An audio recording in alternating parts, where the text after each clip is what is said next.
Ronin87. Hey, dude, how you doing?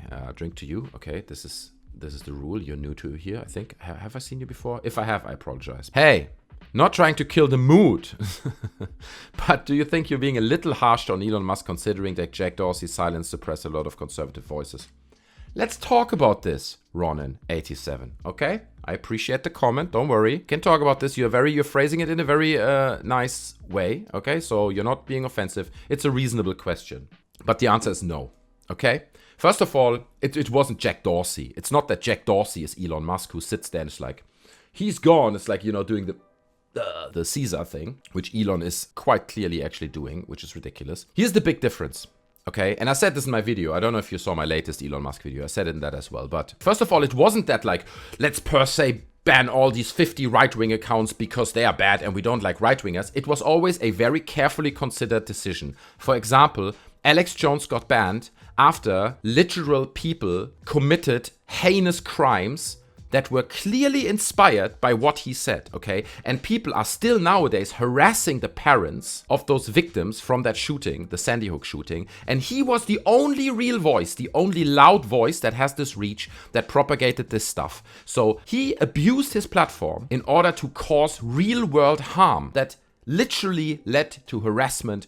It's a very clear link. I'm sure Alex Jones says it's not, but it is 100% clear. That's also why in front of court it was decided he has to pay like $500 trillion now to the victims and all that. So real link to the real world. Another example, Trump got banned because it was blatantly obvious that Trump abused his platform on Twitter to agitate his followers to believe his lies about the election. Even there is evidence that right after the election was lost, he admitted he lost, okay? There are these recordings and people who witnessed that he said that and who said it under oath, saying like, Trump has admitted that he lost, but publicly he never admitted it because it's not about that he actually believes that the election has been lost.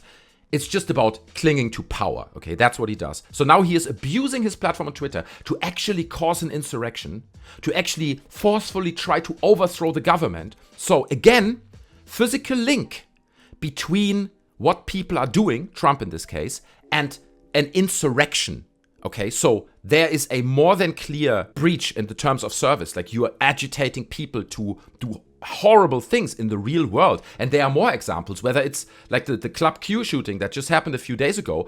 Clearly, that happens because people are watching videos from people who agitate against trans people. And they're like on Twitter, abusing their reach, their millions of or hundreds of thousands of followers, where they're like, well, trans this, trans that, and wokeness here, wokeness there. And then people literally pick up guns and go to a place and murder trans people. And you can see how people like Tim Pool and the likes, right? And Steven Crowder and all these people, they don't condemn this. Or like Matt Walsh and all these people. They're not like, dude, the main thing is that nobody goes out and hurts people, okay? This is the overarching main priority. Nobody says this.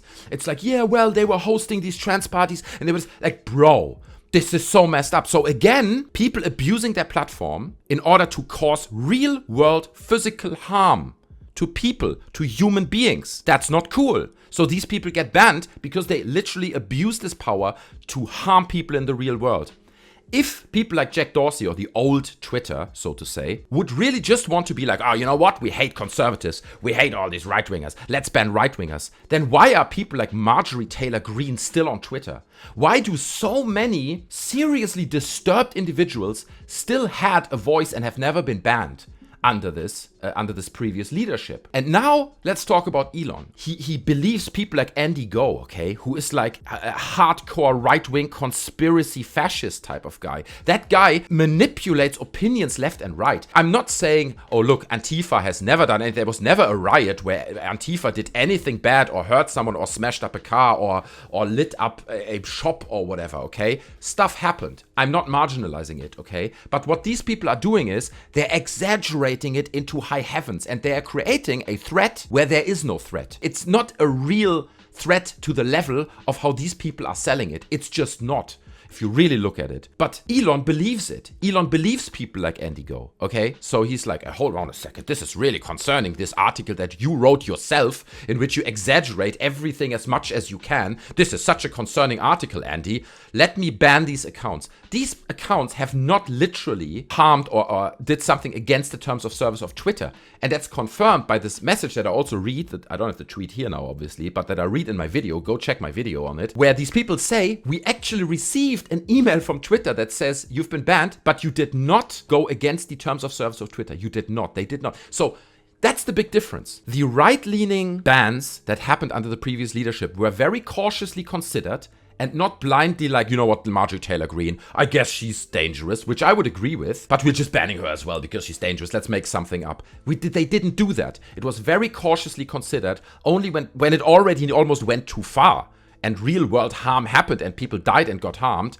then these bans happened. Carefully considered. Under Elon, that's not the case. It's just like, Andy Ngo said this guy is an Antifa sympathizer, banned. And that's the big difference, okay? And that's why one is scarily close to fascism, where you're like banning people basically for opinions. These people did not agitate violence, okay? These people are against fascism and exposing Nazis. That's what they do, okay? They're exposing hardcore right-leaning Nazi tendencies and fascist tendencies in a lot of people. And again, I'm not saying that each single account that got banned never did anything bad and stuff. That's not what I'm saying. It's never that black and white, okay? But if you look at it in an overarching, in a bigger picture, what Elon is doing right now at the moment falls much more into the gap of saying, oh, these guys, you know, first of all, there used to be this hard left-wing bias that banned just right-wing people. So now we're doing that as well with this. It's payback time, bro. That's how this feels. And that's fucking concerning, my friend. That's concerning, okay? Anyway, I don't want to spend like the whole night talking about this, but I really could talk about it for much more. And then again today, like I got one comment under my video where one guy was like, this is so great to see lefties getting upset about this. And it's like this, I'm living my life to own the libs, you know? That's what it's about. You know, oh, concentration camps? Yeah, for trans people, you know what? I don't mind if the libs are owned. If the libs are getting upset about it, build the concentration camps, bro. I can't wait. Those sweet lib tears. Dude, man, it's going into a direction that's really, really messed up. And it's not the radical left, okay? That's a boogeyman that 98% of that has been. Sure, there are, look, Joe Biden and certain people, this insider trading stuff. And I'm not saying all the current government and the more Democrat government, these people are saints or whatever. Okay, there are problems and there are things we definitely should look at. But like totalitarian fascism, as Trump proposes it, is not the answer, buddy. We've seen that 80, 90 years ago. It's not a good idea. We shouldn't go there. And it starts with silencing people. It's like, dude, we gotta silence that guy. We can make up a reason to silence that guy. And I know the right likes to say, that's what you... It's like, no, they didn't do that.